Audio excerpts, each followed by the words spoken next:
Segera Anda dengarkan luar biasanya Jawa Timur dalam Potret Jawa Timur. Potret Jawa Timur.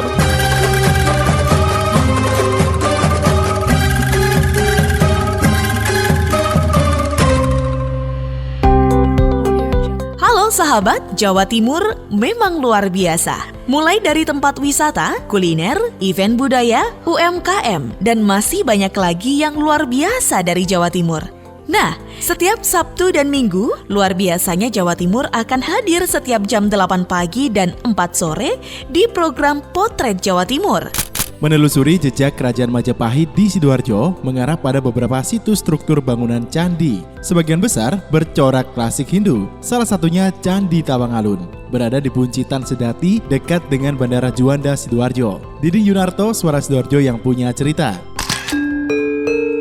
Menelusuri jejak Kerajaan Majapahit di Sidoarjo mengarah ke beberapa struktur bangunan candi. Sebagian besar memang bercorak klasik Hindu.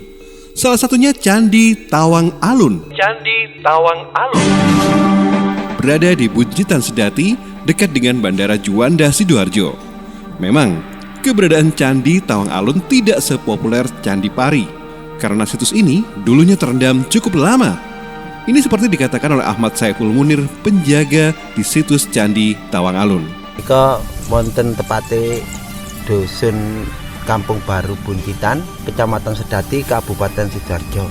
Candi menika senian tiang nyebutin niku Sumur Windu. Soale senian niku namung ketinggal nginggile mawon sekitar 7 cm. 7 cm. Nggih, dados tiang nyebutin niku Sumur Windu leres. Terus menawi sak mangke Candi Tawang Alun pun nggih mboten salah. Dados saya-sayane sami leres. Selain nilai sejarah, Candi Tawang Alun juga menyimpan banyak cerita lain. Menurut Saiful, pernah ada alat berat yang menggali tanah sekitar candi untuk pengurukan perumahan di sekitarnya. Siti wonten mriki nika inggil mantun digeriki. Sak mangke sing dipendheti wonten 70%. Dados menika senian niku nginggil wonten, Mas. Dados proyek manten wonten mriki wonten pengingatan nggih, Pak, pengingatan secara alam. Dosren niku ngeruk kejedeg wonten sing sak lere situs niki nggih. Nggih. Enten candi niku terus dosren niku macet, mboten saged didandani plus tiange niku sakit dados sak sedon.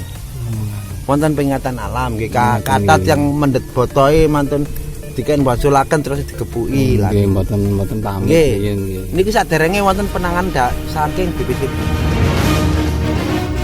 Seperti bangunan candi peninggalan Majapahit pada umumnya, Candi Tawang Alun dibangun dengan struktur bata merah. Tetapi sayang, secara keseluruhan, situs Candi Tawang Alun ini belum ditangani maksimal. Terlihat struktur bata merah yang lepas, baru sebatas ditumpuk di sekitar candi. Ada juga yang beberapa ditaruh di atas candi. Bahkan papan nama atau petunjuk lokasi juga belum permanen. Dados nek Sumur Windu pun kepo. Sale wonten pundi-pundi wonten. Pun menika Tawang Alun pun kula kinten mboten namung niki kesebut Tawang Alun. Menika napa mawon sing penting niku nggih menika kekayaan kita ingkang diwarisi oleh leluhur kita. Candi Tawang Alun salah satu bukti jejak Kerajaan Majapahit di Kabupaten Sidoarjo.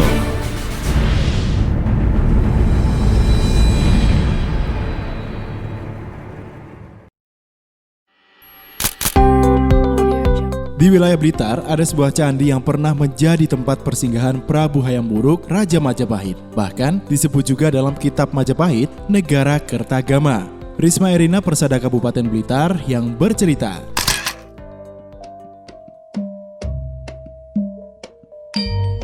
Sahabat, jika Anda berkunjung ke Kabupaten Blitar, jangan lupa mampir ke Candi Sawentar. Nama Candi Sawentar disebut-sebut dalam kitab Negara Kertagama. Candi Sawentar disebut juga Luawentar sebagai salah satu tempat yang dikunjungi oleh Raja Hayam Wuruk. Candi Sawentar terletak di Desa Sawentar yang secara administratif masuk wilayah Kecamatan Kanigoro, Kabupaten Blitar. Struktur Candi Sawentar merupakan bentuk dari bangunan masa Jawa Timur yang berkembang pada abad 12 hingga 13 Masehi. Karena bangunan yang berkembang pada abad 8 hingga 10 Masehi didominasi oleh bangunan-bangunan candi di Jawa Tengah. Bentuknya tidak seperti itu. Bangunan candi masa Jawa Tengah cenderung gemuk dan buntak atau tambun. Sedangkan bangunan candi masa Jawa Timur berbentuk ramping dan tinggi. Candi Sawentar juga memiliki kesamaan bentuk dengan Candi Kidal dan Candi Bangkal yang sama-sama berada di Jawa Timur. Sejalan dengan adanya sistem pemerintahan otonomi daerah, segala pengelolaan dan tanggung jawab kelestarian Candi Sawentar dan lingkungannya berada pada pemerintah Kabupaten Blitar. Sedangkan secara teknis arkeologis, Candi Sawentar menjadi tanggung jawab Balai Pelestarian Cagar Budaya BPCB Jawa Timur di Trowulan. Risma Erina, Radio Persada FM Blitar.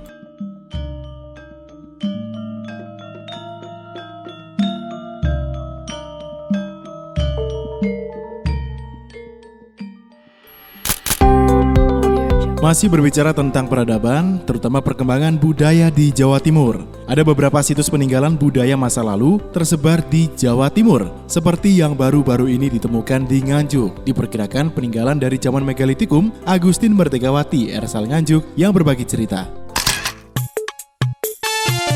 Hutan Bagor masih banyak menyisakan peninggalan sejarah masa lalu. Baru-baru ini, tim dari Dinas Pariwisata Pemuda, Olahraga dan Kebudayaan atau Disperporabut kembali menemukan benda yang diduga di akhir masa Megalitikum. Lokasinya berada di RPH atau Resort Pemangku Hutan Gawo di Dusun Poh Telu, Desa Balongrejo, Kecamatan Bagor. Kepala Disperporabut Nganjuk Fajar Judiono melalui kasih sejarah seni tradisi museum dan keberbakalaan Amin Fuadi mengatakan beberapa benda yang ditemukan di lokasi adalah bejana batu dan bekas miniatur candi. Dengan ukuran dan bentuknya masih sangat sederhana, karakter masa lalu Megalitikum akhir. Tidak hanya itu, yang memperkuat dugaan dari prediksi bahwa peninggalan tersebut dari zaman batu besar adalah adanya kuburan batu kuno yang sudah rusak. Pengakuan warga sekitar dahulu, di lokasi tersebut terdapat banyak arca hewan yang sekarang sudah hilang. Amin mendapat informasi acat masih dikubur oleh komunitas yang kerap datang ke lokasi untuk menjadikan ritual, sehingga tempat temuan dikeramatkan. Tidak ada satupun benda peninggalan yang dibawa ke museum.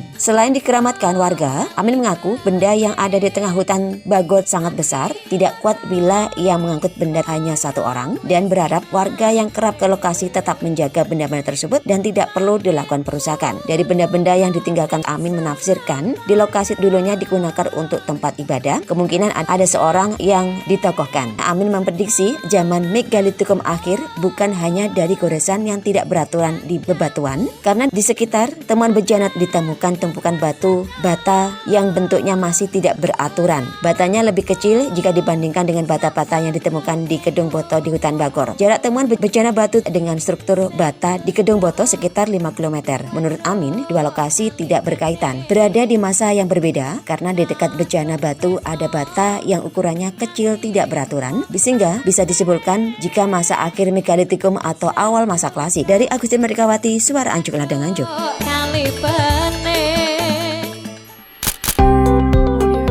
Kabupaten Ngawi punya banyak simpanan kuliner yang bisa bikin rindu. Salah satunya letok.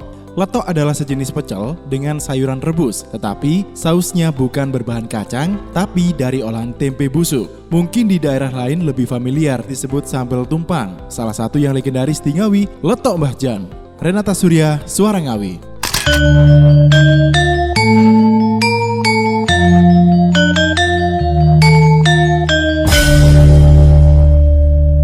Kota kecil surganya kuliner, itulah sebagian perantau menyebut kota Ngawi.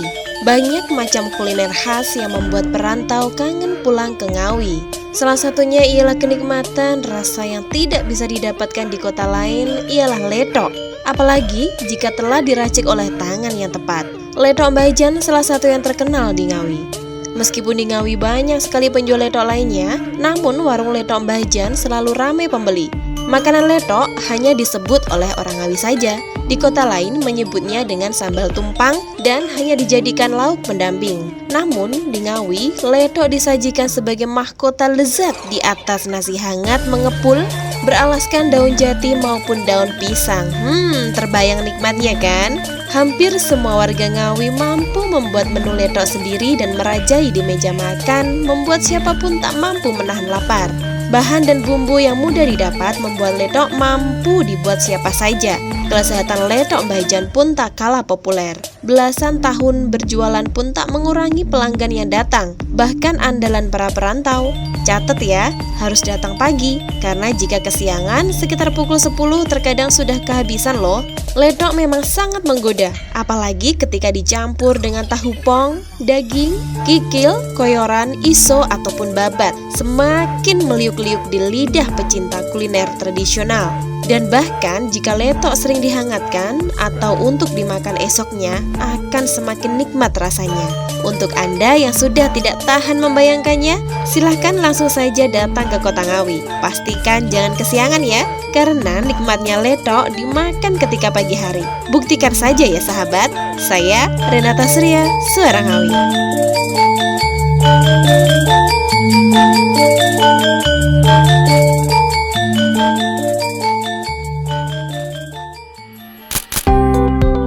Lain daerah, lain juga kebiasaannya. Sama dengan kebiasaan minum kopi dengan ngobrol, tiap daerah punya kekhasan sendiri, bahkan untuk penamaan. Di Gresik, namanya cangkruk, dan orang Gresik hobi cangkruk. Terbukti dengan banyaknya warung kopi di daerah Gresik. Kita dengarkan Putri Rizkyana, Suara Gresik.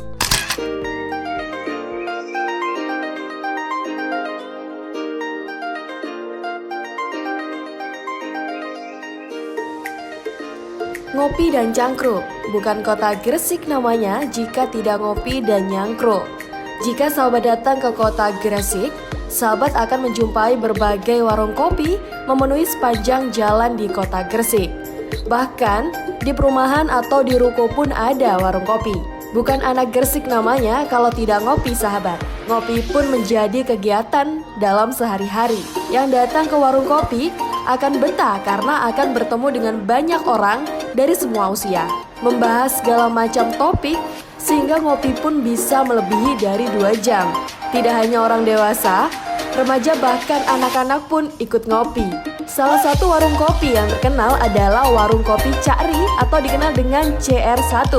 Agar menarik minat pengunjung, warung kopi ditambahkan fasilitas seperti TV, colokan kabel, wifi, kipas angin, permainan catur, biliar, dan juga komputer untuk dipakai internetan ataupun game online.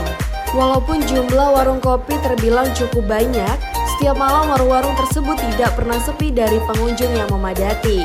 Hal ini seakan sudah menjadi budaya sehari-hari di kota Punda ini. Masing-masing warung atau area cangkruan membuat komunitas sendiri-sendiri.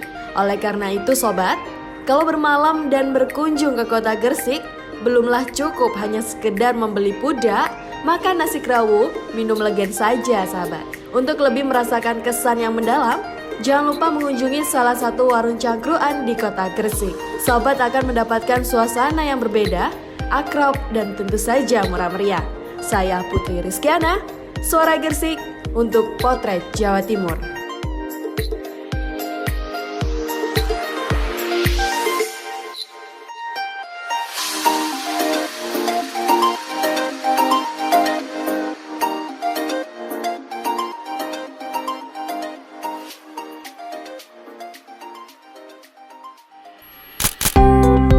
Dari kopi kita ke teh. Tapi yang satu ini bukan teh yang terbuat dari pucuk daun teh. Yang satu ini dibuat dari seduhan ceri kopi atau kulit kopi. Namanya teh Caskara. Hasil seduhannya memang mirip teh, coklat, bening, tetapi aroma dan khasiatnya sangatlah beda. Di Lumajang, tepatnya di Pasru Jambe, sedang dikembangkan sebagai sentra penghasil teh Caskara. Ajeng Prawestri, Suara Lumajang yang punya cerita.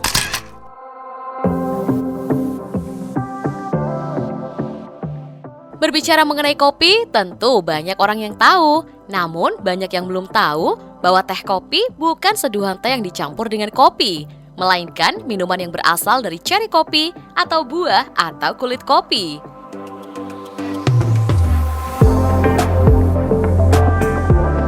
Di Lumajang, minuman ini bisa ditemui di Dusun Pelambang, Desa Pasru Jambe, Kecamatan Pasru Jambe. Dian Nurwisudah Kurniawan Hadi Pamujo, Camat Pasru Jambe menjelaskan, teh kopi saat ini masih terus dikembangkan di kelompok Tani Sido Makmur agar didapatkan kualitas teh kopi yang baik. Ia menyebutkan kualitas rasa teh kopi hasil olahan kelompok tani tersebut memiliki rasa yang khas seperti teh beraroma kopi. Sementara itu, Fatoni, Ketua Kelompok Tani Sido Makmur menjelaskan bahwa teh kopi diproses dari hasil gilingan kopi. Kulit dari kopi dijemur hingga kering, hingga berwarna kehitaman. Untuk tata cara penyeduhan sendiri tidak berbeda dengan teh pada umumnya. Kaskara atau dengan nama lain dari teh kopi ini dipercaya dapat mengobati berbagai masalah kesehatan seperti sembelit, serta pengobatan untuk batu empedu, penyakit liver, dan juga kanker. Karena hasil pengujian laboratorium di Jerman menemukan bahwa kaskara memiliki kandungan kafein yang sangat rendah.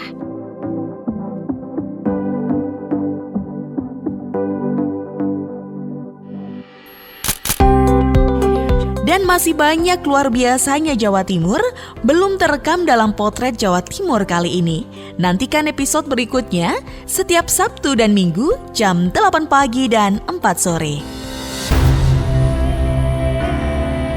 Anda sudah menyimak potret Jawa Timur disiarkan serentak di Suara Sidoarjo, Persada Kabupaten Blitar, Mahardika Kota Blitar, Pradia Suara Tuban, Ralita Pamekasan, Ersal Nganjuk, Suara Madiun, Suara Gresik, Suara Kota Probolinggo, Suara Lumajang, Suara Ngawi, Suara Sampang, Suara Pacitan, Suara Pasuruan, Blambangan Banyuwangi, Magetan Indah, Wika Mojokerto, Malawapati Bojonegoro, dan RGR Tulungagung.